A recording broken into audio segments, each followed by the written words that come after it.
Good morning and welcome to the Caregiver Teleconnection. My name is Glenda Rogers and I'm going to be your facilitator for today's session with Dr. Elliot Sklar and Lucy Barylak. And they're going to be talking about tips for managing caregiver stress. And we were talking a few minutes ago, and it's any kind of stress, whether you're a caregiver or not, but this is specifically geared for caregivers. And so I'm glad that you are joining us today. And we want to get started. But before they get started with their presentation, I want to tell you a little bit about Lucy and Elliot in case you do not know them, have not been with us before. So Dr. Elliot Sklar is a public health professional focused upon supporting the health of the public through academic work, research, and service. He has led healthy aging programs for seniors and for caregivers in Canada, Florida, and virtually.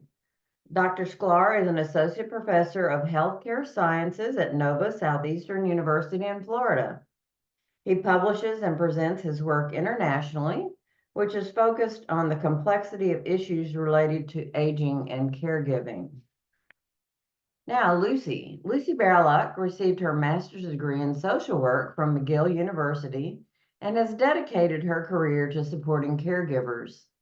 Lucy was the founder and long-term manager of the Caregiver Support Center at a respite program for family caregivers. There, she oversaw multidisciplinary training across caregiving, mental health, elder abuse, and palliative care. She has been a key architect of screening and assessment tools of family caregivers, for which she provides training to healthcare professionals across North America. Lucy consults for private industry, including the WellMed Charitable Foundation and clinics in Texas. Additionally, Lucy is a liaison supervisor at the School of Social Work at McGill University, where she currently supervises 20 interns. She would also like you to know that she was a caregiver for many years for her mother. Welcome, Elliot and Lucy. Thank you so much. Welcome, everyone. I first want to apologize because this virtual background makes it appear that I am wearing a plastic toupee. I promise that I'm not. And with that, for me personally, one of the ways that I cope with stress is humor. And public speaking can be very stressful. And I'm just kidding. But now down to brass tacks, right? Why we're all here. So caregiving for anyone can be such a rewarding experience, as we know, but it also comes with a lot of different stressors and challenges. Managing caregiver stress is critical for maintaining physical and mental health. Also ensuring that caregivers can continue to provide care without compromising their own well-being, which is so key. So our presentation today includes a lot of practical strategies to help managing stress alongside a ton of valuable resources. We have hotlines, we have apps, we have online support groups. Some of them may even surprise you as they did us. We have a lot of things new to this program, and Lucy and I have been hosting teleconnection programs for a long time, but we're always researching new areas of information and new resources to share. And these resources can be especially helpful during this time of the year, but really at all points in the year. So you might want to refer back to this presentation. As Glenda said, all of them are recorded. Thank you, Elliot, and welcome, everybody. We're so glad to have you. So let's begin by identifying some of the main stressors that impacts family caregivers. It's really very important to discuss these things, not only during our presentation, but it's so important for you to acknowledge if you're suffering or feeling stressed in any way. So let's look at the main stressors, what family caregivers go through. And we know from research and from all our work that there is a physical and there's an emotional demands, all right? There is chronic health conditions that actually can happen. Caregivers of individuals with Alzheimer's disease or any form of dementia or chronic illness often face intensive physical and emotional demands. You know, the research tells us that caregivers of individuals with dementia report higher levels of physical strain, and stress. According to the Alzheimer's Association, they wrote an article in 2023. Like we also know that there's a role strain and a burnout. Balancing caregiving with other life responsibilities, work, parenting, being a grandparent, household management can lead to exhaustion and burnout.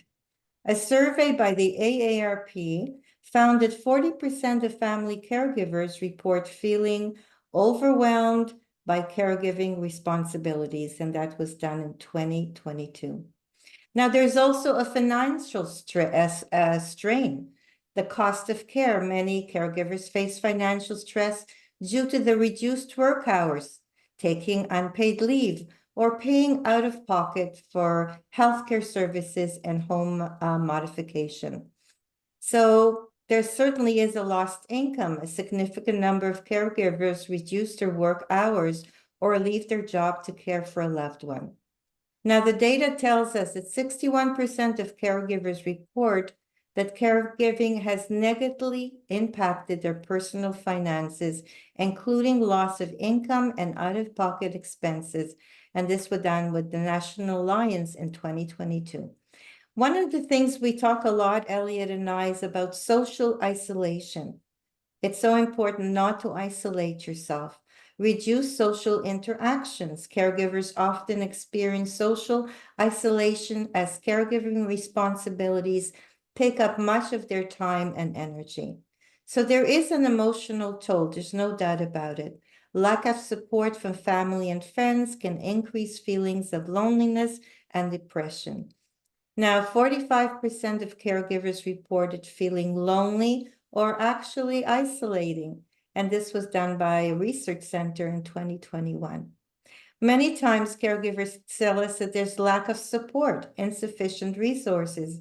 Many caregivers lack access to resources or they don't know how to get them, such as respite care, counseling, or training in caregiving skill. So that whole idea of having emotional support is so important. Caregivers may feel unsupported in their emotional needs, and stress and mental health issues does increase. So we're going to talk a little bit more about all of that. But before we go any further, as Glenda said, we love when you participate or ask questions or comments. So my question to you, are there any stressors that anyone wants to share with their own experience? So I'll be surprised if somebody doesn't speak up on this one, for sure. All you have to do is unmute your microphone and you'll be able to join the conversation.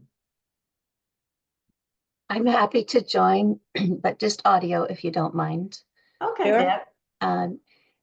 One of the biggest stressors for me is because my husband's disability is completely invisible, is the unkindness of people and the questions as to why he's not working and is he milking the system, and they just have no idea the different person that he is since his brain injury. And it's very stressful to learn how to respond. Now, it's been 8 years in. I've learned a lot, but it's interesting to me how it still causes me stress. I feel like I make excuses, or I try to decide with every person that says something, how much information do I give them? How much do they really care? That's stressful for me. Mm-hmm. Well, I have to say, first of all, I'm so sorry that you're going through this. And I'm so sorry that your husband is going through this. And it's really very difficult. I know people ask all, and we can have a long discussion on this. It's a session all on its own, but just to kind of put it all together, I think what's important to remember is you don't have to answer everybody's questions. Okay? That's very important. Right. That's a given. You don't know anybody, any explanation.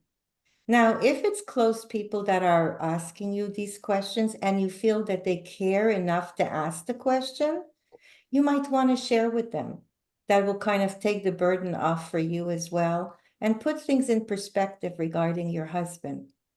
But if it's strangers on the street, I wouldn't even respond. Personally, I can just tell you that I wouldn't respond. I wouldn't be rude or anything like that, but I would just, you know, it's not easy when people are questioning you and you're put on the spot. But remember who you are and remember who your husband is.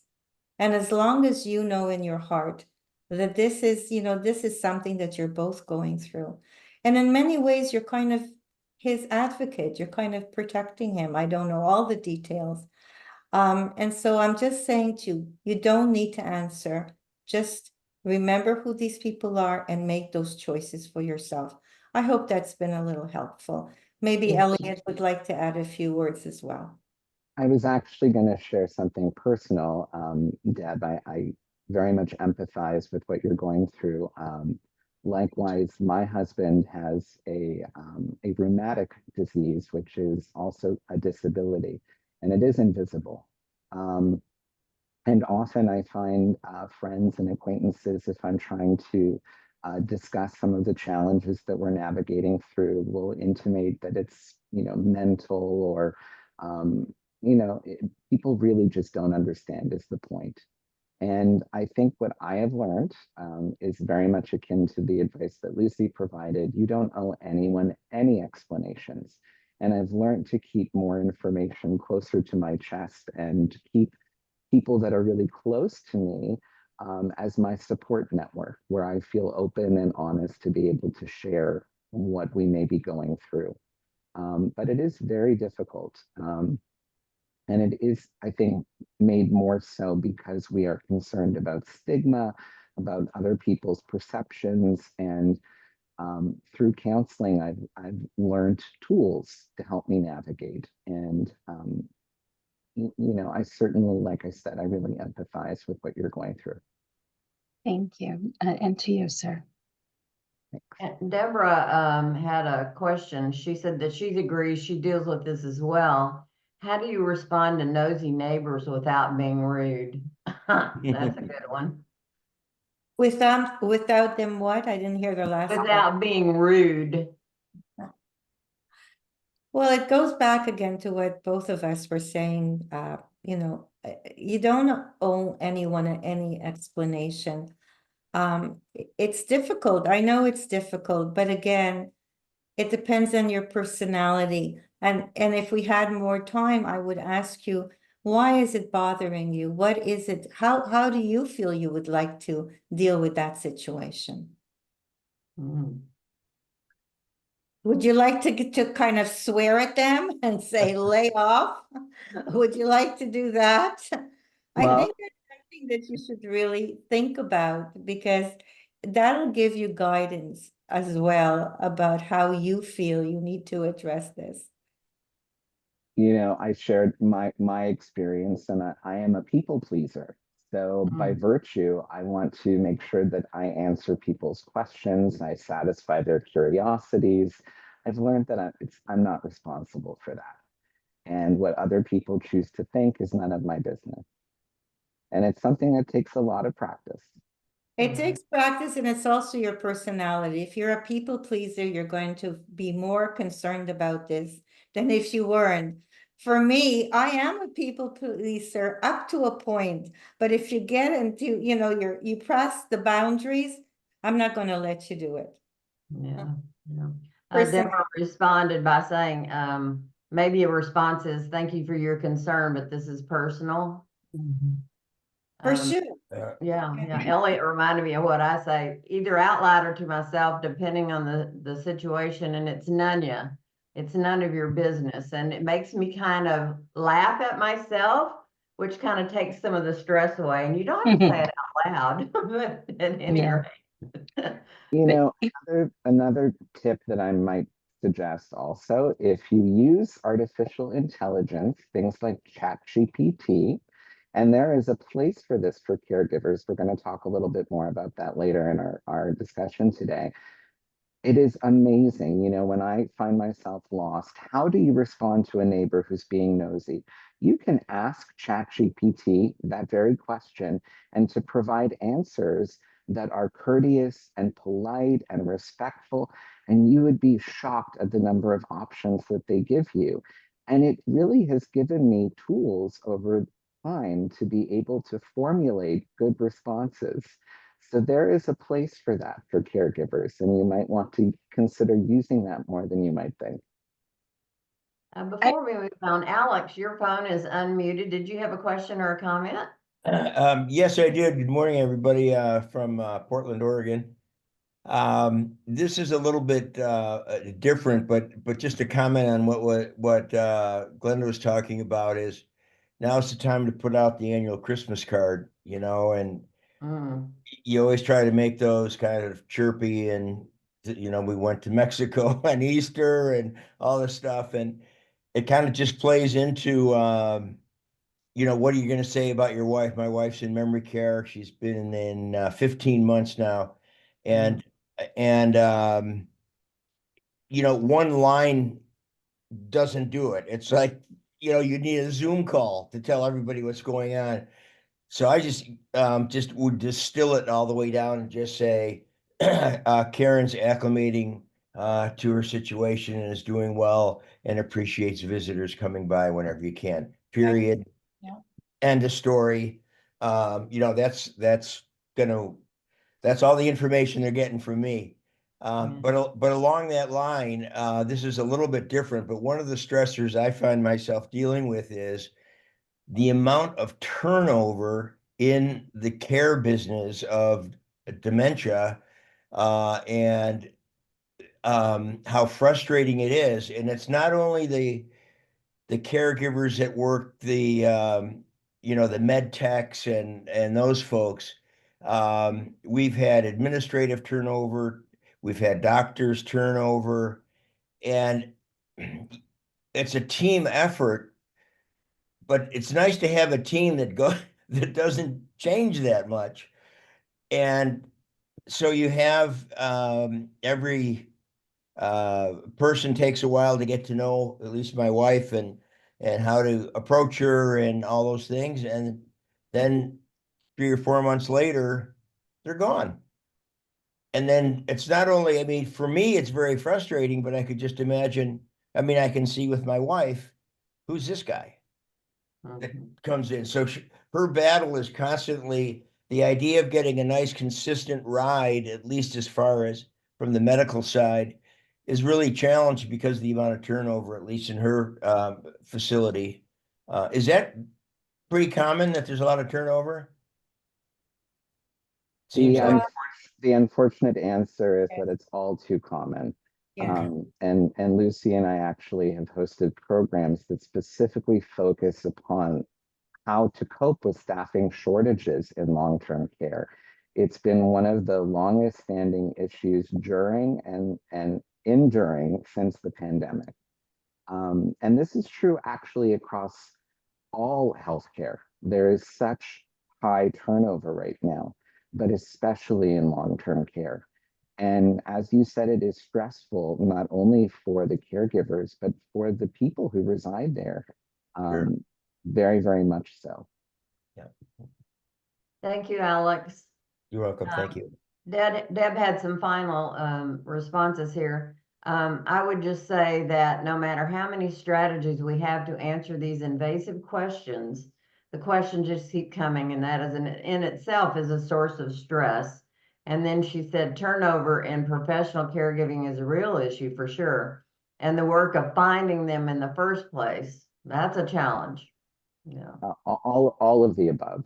All of the Yes. above. And that's Right. why we're doing what we're doing today. As I said before, all the emotional issues, the mental, the physical things that caregivers go through. And I want to thank everyone for contributing to make this such a rich discussion, because we always learn from all of you. I think also one thing I might add, and there isn't actually a lot of formal research about this, but I think one major stressor is the nature of the relationship with the care recipient changing because of illness. Often people become caregivers not by choice, and it changes the dynamics of the relationships that we have with the person. In some cases, that person might be the caregiver's source of support emotionally. So it might be a double whammy of needing support as a caregiver and also not having it from the person that used to provide it to us. So I think that's very true for children, as an example, who care for parents as they get older or ill. So something else to consider as well. But the main stressors that Lucy was talking about earlier really link to impacts in our health because of the long-term nature of caregiving, which can prolong the intensity of stressors if caregivers don't have adequate coping mechanisms. So we know from all our discussions and experience and research, there are increased risks of depression, anxiety, insomnia, hypertension, heart disease, and chronic stress can negatively impact our immune system, causing people to get sick more often, causes inflammation in the body. There's also data that shows that family caregivers are more likely to experience poor mental and physical health than non-caregivers. And that was in a study done by the National Institute on Aging just last year. Now, as Lucy was saying, caregiving can be very tiring, and we only have so much energy that we have to expend. Certainly, I know as I'm getting older, I don't have the energy I used to when I was younger, so I can only imagine being a caregiver as life goes forward. So quality of life, can very much be impacted when you feel tired or worn out, or if you don't have energy, you're less inclined to want to be social or to do things. And Lucy was speaking about isolation earlier. Caregivers really isolate because they just don't have energy to go out and be gallivanting, given a lot of the stressors that you're contending with. Now, caregiver stress can also really negatively affect quality of life, leading to burnout, negatively affecting relationships. Again, if you don't have the energy to go out and interact with people socially, they may be less likely to call you. So it can change relationships with other family members as well as with friends. And I'm curious for those participating, what have been the impacts on your health and quality of life since becoming a caregiver? And then we'll go into our tips. Once again, you just unmute your microphone and we'll be able to hear you. Jeffrey, did you have a question or a comment? No, I just had a comment as far as the impact of the health.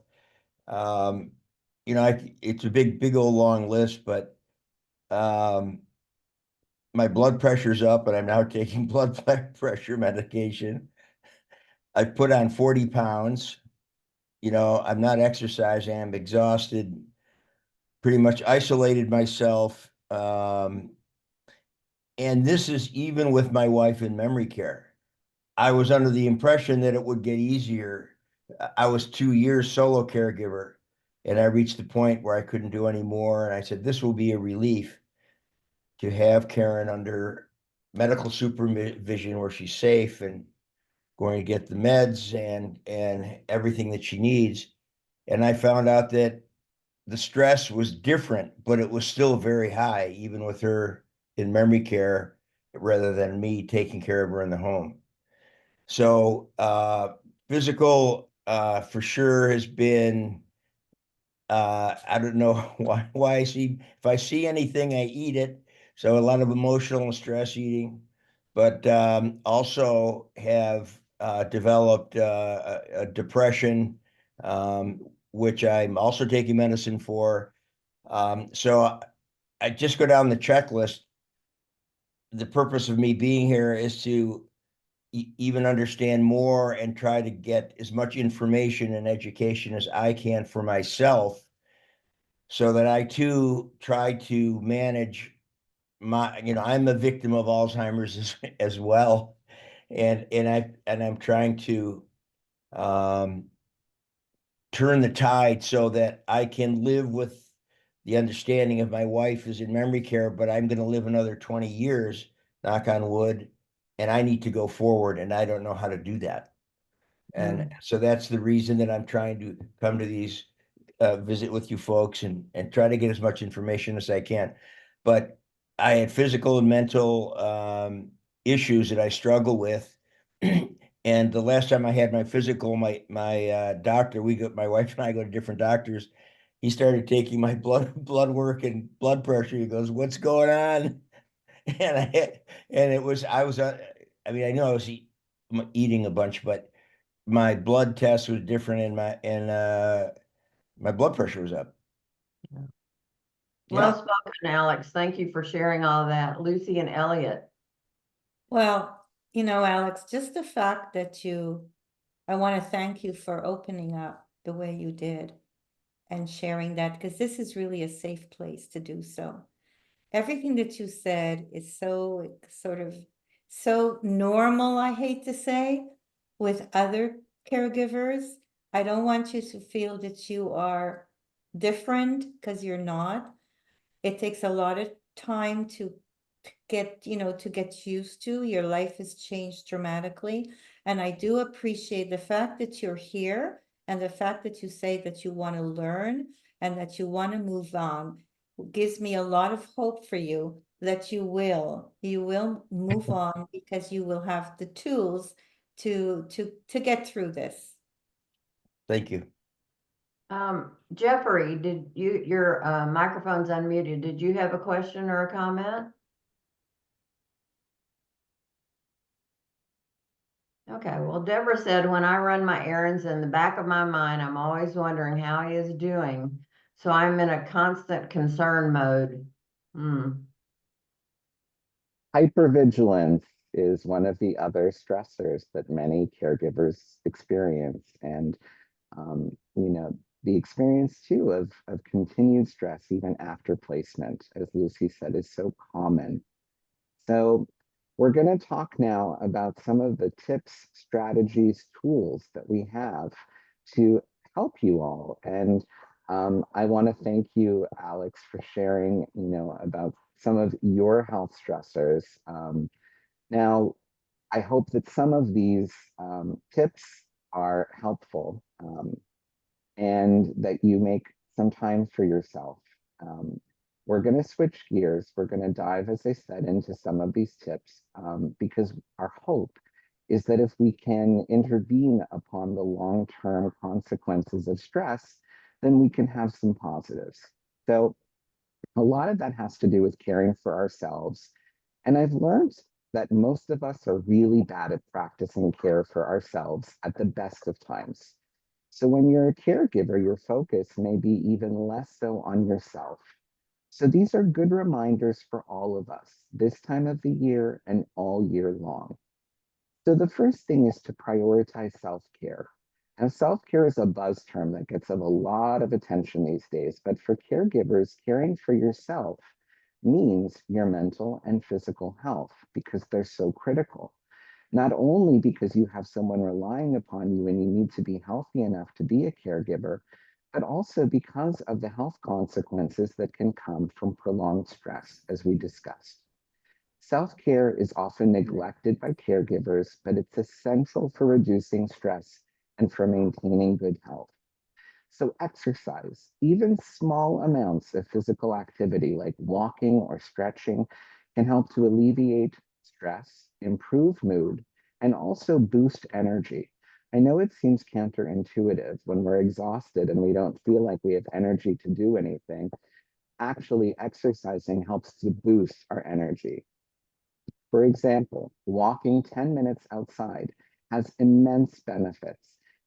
There's a lot of research that shows that exercising in nature can be great. So taking a 10-minute walk outside with some fresh air gives you a great little escape. Sleep is also so important. And because caregivers often sacrifice sleep, adequate rest can be vital for physical and mental health. So you might want to consider setting boundaries with care responsibilities to ensure quality sleep. You may also want to speak with your healthcare provider if you're having issues because of stress interfering with your sleep. Also, avoiding caffeine, for example, can help to reduce anxiety and improve sleep. Nutrition is also so important.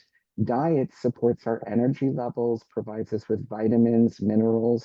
So think about be sources of nutrients that you are getting. I know, a lot of caregivers gain weight. A nutritionist that I used to work with actually has been struggling with her nutrition since becoming a caregiver for her mother and became diabetic in the process. So it's really important that we take some pause and think about what we're eating, our nutrition, and how that impacts our health, our blood pressure. There's also a lot of mental and emotional health techniques like relaxation techniques. There are also apps like you may have heard of Calm that help with relaxation exercises rather, including deep breathing, mindfulness, meditation, yoga, a lot of free YouTube videos as well, free apps. Some people find it very helpful to journal, and it doesn't have to be a long thing, but writing down, for example, one positive thing about your day, and then taking a look at the end of a week or a month of what was the sum of all of those positives. Focusing on the positives can really actually help to redirect our focus away from stress. And also engaging in hobbies and activities that we used to enjoy. A lot of people get disconnected in their journey as a caregiver from things that they used to do, like gardening or painting or reading. So taking even 5, 10, 15 minutes a day for yourself and your self-care can significantly improve stress. Setting aside some dedicated time, even brief moments, can be vital. And in times of crisis, people often feel like they don't know what to do. Go to the bathroom, take a time out. So even a pause for a few minutes, again, can allow you to practice just some deep breathing, just taking a pause. Elliot, it's so important. I know that you were saying when you're tired, you don't feel like exercising or going for a walk. I just want to point out that there's two people in this relationship. One does not outweigh the other. Okay? You've got to take care of yourself. So I want to talk a little bit about building a support network. One of the best ways to manage caregiver stress is to build that support system. It's what we try to do, that's exactly what we're doing right now here. We're having a session and people are sharing. And really, by sharing, you feel that you're not alone. It is so important to reach out to family and trusted friends, I have to say. And for all of us, we're talking about how do we communicate? How do we tell people things? Communicate openly about your needs and ask for help. You know the people that you can trust and who are there for you. So don't isolate yourself. Don't push people away. Now, when we talk about respite care, you need to take a break from being a caregiver.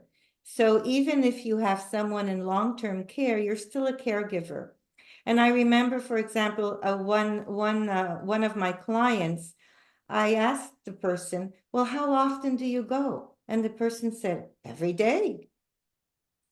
And I said, you do, what about thinking about, is it possible for you not to go every single day and have a little bit of time for yourself so that you can do things that are meaningful and take a break? Our brain needs to relax. Now, support groups are really, really important. Joining a support group allows you to connect with others who understand your challenges. And you could share tips and ideas. So it's so important not to isolate yourself and to try and build those connections. And don't hesitate to ask for help. You don't need to do this all on your own, okay? So we're going to ask another question. I think we have a question here, which is it a good time to ask you all if you have any question, comments, or tips to share with us right now before I go any further? Any questions at all about what we've been saying? Okay. Thanks for, people are thanking I others have for. one comment. Yes, thank you for sharing. Journaling does not have to be a novel. Just write down one positive at the start or the end of the day and look at the notes at the end of the week. Wow. It's very helpful for a lot of people because it does shift your focus. And I apologize, Lucy, I was just moving forward a little faster because I'm being mindful of time, and we had such great input and discussion from so many people today. Yeah, we're looking at the time frame and we're good. Okay, here's something that's really, really important. Set boundaries and manage expectations. Okay, this is important to keep in mind. Caregivers can experience stress when they feel pressured to do everything and anything perfectly. It's important to set clear boundaries. Set realistic goals. Break down caregiving tasks into manageable steps. Don't expect perfection and recognize that doing your best is really enough. It's impossible to be perfect caregiver, and it's okay to ask for help when needed. Learn to say no. That was always a big one for me, but I've learned. Don't take on additional responsibilities that you can't handle. Prioritize your own needs and well-being first and foremost. That's really important to do. The holidays are a good time to remind yourself of this. Often things aren't quite the same as they used to be, and holidays can add additional layers of stress. For example, decorating, cooking, entertaining, dealing with the extended family, or even isolating and laying low for the holidays all comes with some level of stress. Do what is easiest for you to do. Delegate, if possible. Delegate tasks to other family members or hire help if you can afford it. Manage time efficiently. Create a routine. Routines are really, really good for many people. Develop a daily, weekly schedule to organize caregiving tasks and avoid feeling overwhelmed. Prioritize tasks. Focus on essential tasks and delegate when possible to others. Now, here's a tip. Utilize tele reminders and appointments that you on your calendar, which will help you a lot. So anything that helps you to write down, to remember. I know that I have to use my calendar all the time to know what communications I have and what needs to be done. And we like to use phones sometimes. You can just say, Siri, add this to my calendar, because a lot of people don't know how to do that. And one quick thing I want to add to this slide here is that when I think of Martha Stewart, you were talking about the holidays and doing everything perfectly, and I think of entertaining, I think of Martha Stewart, and I think she would be a terrible caregiver, you know? So it's again my humor, but it's true. And if you've seen a recent documentary about her mantra in life is, if you want to be happy for a year, get married. If you want to be happy for 10 years, get a dog. And if you want to be happy forever, plant a garden. And some people think of that in a very beautiful way. But I think many of us are caregivers because of the relationships that we have in our lives. And so everything else doesn't have to be perfect. We're doing the best that we can. I also want to say, before I go any further, is that because I was a caregiver for my mother for so many years, caregiving is very rewarding also. And when we caregive, we give back many times to the person that we care for and that we cared and have a relationship with. But for some people, caregiving can be even more stressful because the relationship may not have been a good one. So that's why it's important, whatever your situation is to seek professional help and support. Professional guidance to help them navigate the challenges of caregiving, including mental health support. It's often not only the demands of juggling multiple roles, but also dealing with feelings of anger, frustration, guilt, and many other feelings that caregivers often experience.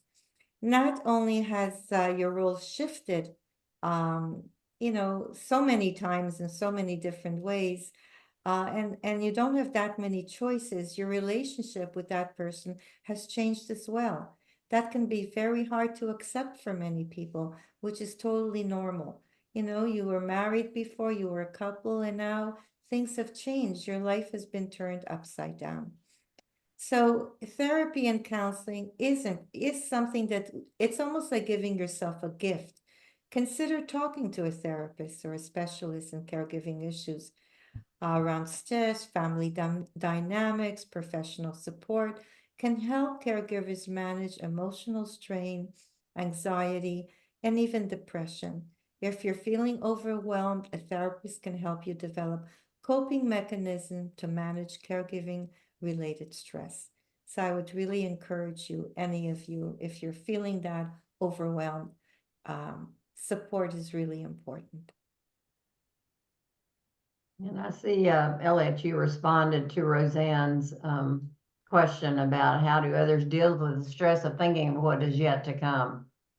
And it's And such a common experience for caregivers because we don't know what the journey holds. And I think that's part of the anxiety that so many people feel. And that's actually a very good way of where therapy can come in, and be very helpful. I'd also suggested Lucy and I have a recorded program on coping with uncertainty for caregivers, which is really at the heart of that question. So that can certainly be accessed on the Caregiver Teleconnection YouTube channel, and you'll find more information about that later in the presentation. But I am a big proponent of using technology. I talked a little bit earlier about using ChatGPT. If some of you are unfamiliar with it, it is an AI writing tool, and I find that it can be really helpful. I use it with my students, not to have them plagiarize or have ChatGPT write their assignments, but rather to help them with organizing ideas or communication. Like, how do you respond when people ask something? Or the very succinct holiday message that Alex shared with us earlier. ChatGPT would be a great way for some people who don't know how to communicate or just succinctly craft a message to help them with that and communicating with others. There are also a lot of apps which you can download to a tablet or your smartphone that are specific for caregivers. One of them is called CareZone, and it is an app for organizing medical information, medication lists, and also care schedules. But what are neat about some of these apps is that you can share access with other family members or friends, for example. Specifically, Lots of Helping Hands is an app specifically for that purpose so that you can coordinate and divide and conquer caregiving tasks with other people if you are so fortunate to have them. We talked about how hard it can be to find care, paid care, and care.com can be a good resource for some caregivers to help identify resources for respite care, for example. I mentioned Calm, which is a great app aimed at mindfulness and relaxation, but there are a lot of free apps that you can find that are similar as well. And Facebook and other social media can really actually be beneficial in helping caregivers keep connected to others.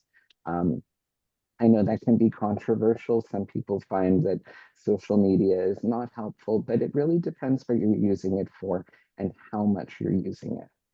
I find calendars on smartphones to be very helpful. Otherwise, I would never remember to take my medication. It also helps to keep track of also appointments, scheduling, and it causes, at least for me, I feel less mental burden of having to write down everything or remember all where I placed all these post-it notes with all these reminders that I have. Everything's just in one centralized place. Also, a lot of people don't know how to use telehealth and medical apps. It's important to learn how to use them.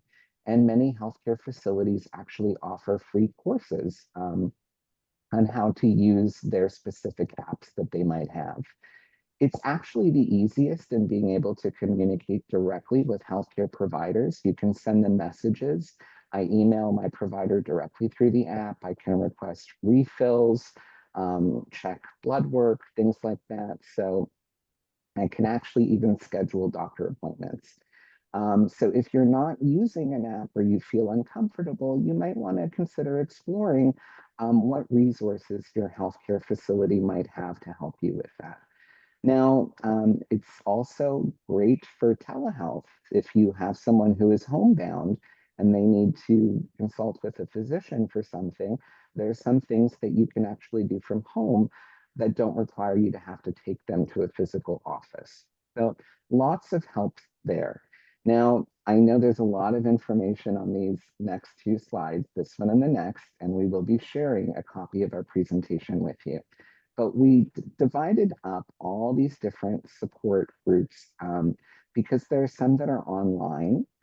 For example, the WellMed Charitable Foundation has a lot of resources and a hotline that we will provide you with in a moment. But there's also a mental health crisis hotline, 988. That can be really helpful when you're just feeling like you need to vent and talk to someone. It's quick, it's anonymous, you can text, you don't even have to talk to them. There's also 211 for local resources in your community. The National Caregiver Support Line of the Alzheimer's Association at 1-800-272-3900. They have free confidential support for people who are caring for individuals with Alzheimer's and related dementia. We also have the National Family Caregiver Support Program, the Caregiver Action Network, and then there are community organizations too. The AARP has a lot of caregiving resources. They have webinars as well and a lot of information and education, as does the Family Caregiver Alliance. And the information is actually hyperlinked to this slide where you see it underlined. We'll share that after our presentation today. They have a lot of information for caregivers of people with a variety of different chronic health conditions, not just Alzheimer's and dementia. So that can be very helpful too. Now we have some online support groups. There's the Caregiver Action Network. And again, we have information for you to contact them. The Alzheimer's Association online has a community, as does the Family Caregiver Alliance. And even Reddit has a caregiving subreddit page, it's called, which we have linked here too, where you can find peer-to-peer support and talk to fellow caregivers. There's also a bunch of Facebook groups. If you look up caregiver support or caregivers, Family Caregiver Network, rather, on Facebook, you can find their support group pages. Now, I'm an educator. I always believe that empowering ourselves with knowledge is the best thing we can do to feel more confident in our role as healthcare providers, but also as caregivers. So seeking out information about the specific health conditions, caregiving techniques, for example, a lot of communication techniques for people with Alzheimer's and dementia can be very helpful. Education also gives us new hope. You know, there are always new clinical trials, emerging treatments for diseases and symptoms, and it can help us also make educated decisions about the health and well-being of those that we care for. That alone often helps caregivers feel some sense of control when everything feels so uncertain. So back to your question, Roseanne, you know, knowledge can be very empowering. Many caregivers out there say that they benefit from audiobooks. Now we have some books here that we've suggested. You can also find them on Spotify, which is a free audio app that you can download to your phone. Many people don't know, but Spotify has a ton of books like Audible does, but it's free. You don't need a subscription, and you can look them up and see what you can find. There are also webinars and online courses. The WellMed Charitable Foundation has many, many programs also recorded on their YouTube channel, which we'll share at the end. And last but not least, the best tip I can provide is draw upon personal experience. We need to think about how we might have coped with stress in the past. And many of us doubt our abilities. We doubt that we are able to handle something. But what we don't realize is that we've had the power all along. And I love this little reminder from Dorothy and the Wizard of Oz that we have here from Glinda, not Glenda, who's joining us today as our moderator. But I just, you know, I think it's important to remember that it's not the first time, most likely, that you've encountered a stressful situation. You may not know how to navigate through it. You might not know how to navigate through a previous stressful situation. But in doing so, we have tools. For example, how did you manage during the COVID pandemic, during quarantine, a time that many of us didn't know how to cope with or what we were going to do or how we were going to care for our loved ones? So for me personally, it was saying that nothing ever stays the same, as Lucy always says. And reminding myself of that is kind of like this too shall pass. And also exercise. I mentioned ahead of our program today that this morning I completed my 150th Pilates class. That is my way of coping with my stress in life. It's my antidepressant, my anti-anxiety medication. It lowers my blood pressure. It lowers my weight. So if you exercise consistently for a few weeks, you'll understand what I mean by how it lifts your spirits and your energy. A lot of people make New Year's resolutions, which is just around the corner. And if you do, you might want to consider exercise to help you manage your caregiver stress. We also have some programs on workouts that you can do at home as caregivers who might not have respite care, also on the WellMed Caregiver Teleconnection channel. And that's all I got. I'm going to turn it over to you, Lucy, for some closing comments, and then back to Glenda. I guess what I really want to say, as I said before, there are two people in this relationship, and one does not outweigh the other. As a caregiver, I had to learn to care for myself as well. Don't feel guilty about it. You have the right, and we give you permission to care for yourself. Do something every single day, apart from what we suggested, exercise, eating well, sleeping. Do something positive for yourself, no matter what it is. Pour yourself a wonderful bubble bath and just soak in it. But remember, we tend to always focus on the person that's not well. I'm asking you to focus on you. Take care of yourself. Make the right resolutions this year, but make the resolutions for yourself and make sure that, caregiving isn't easy, but as I said before, caregiving can also be rewarding. And I want to wish you all the very best and happy holidays and a very, very happy new year. I'll pass it to Glenda because I know she has a few things that she would like to address. Well, first of all, Lucy, I was wondering if you would share with our participants today one of your exercise routines that you're able to do in your home, because I think it's wonderful. You know I do. And so would you share that? I will share with you. It started during the pandemic, since we were locked in. I put on 60 music and I just dance around my living room and I feel great. I pump up my arms and I'm just myself. So that's what I'm saying to you. Whatever makes you feel good, whether it's singing, anything, do that and get your joy. It's important to feel joy in life. Thank you, Lucy, for me putting you on the spot and you responding. But I think the music, along with the movement and the exercise, just, that's well a good package there. So I wanted you to share that. Okay, let me tell you what's coming up on the Caregiver Teleconnection. Next Monday, December the 9th at noon, we're going to have a presentation on grief and the holidays. And, you hear this all the time, but the holidays are not always wonderful for everybody, and it's very stressful to go through them. Linda White is going to be doing that presentation, and it's sponsored by the North Central Texas Caregiver Teleconnection. So with the holidays upon us as a caregiver, you may want to tune into that one. And then the following week, Monday, December the 16th at noon again, we have a Spanish language session. And so if you are in touch with people that are primarily Spanish speakers, you may want to tell them about this one if they're caregiving. It's returning home for the holidays. And that's going to be done by Maxine Vieira. So look around. If you find some Spanish-speaking caregivers, please share that information with them. And then our final session of the year, this seems funny to be saying, the final session of the year, 2024, is Wednesday, December the 18th at 11 o'clock Central Time. And it's going to be communicating with children, adolescents, and families about dementia. And what a hard conversation that is. And that's with Holly Glover. So that's what we have coming up on the Caregiver Teleconnection. Does anybody have a last question or comment that they would like to make before we close today?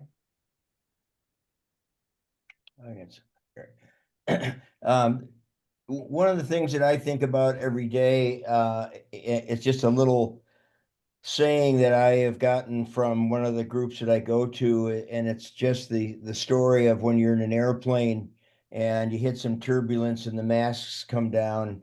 You know, what do they say? That the adults put the mask on first and then you put your mask on the child. And I need something like that to remind myself every day that to do healthy caregiving, the caregiver has to be healthy. And so every day, put that mask on yourself first. Thank you, Alex. Good reminder. Very It's a good. journey, and Alex, you being here is part of that journey. Great, So, thank you. Yeah, wonderful. Anyone else? Question, comment, concern, the 3 C's. Oh no, that's a Q, isn't it? Oh well. It sounds like a C. It's like Elliot says, this is the humor. You know, I use humor also, Elliot, you know that.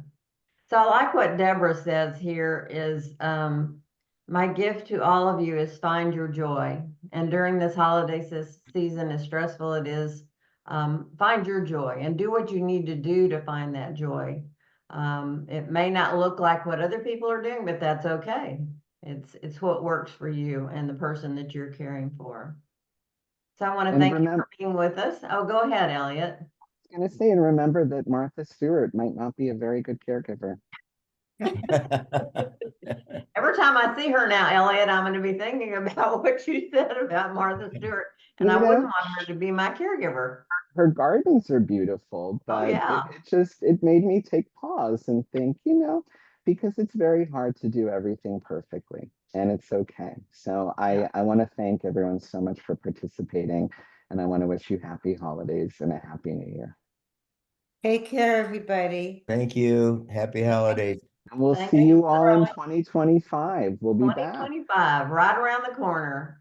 Right. Find your joy during these holiday season, and we'll see you in 2025. Thank you so much for joining us today. Right. Bye-bye. Bye. Thank you. Bye-bye.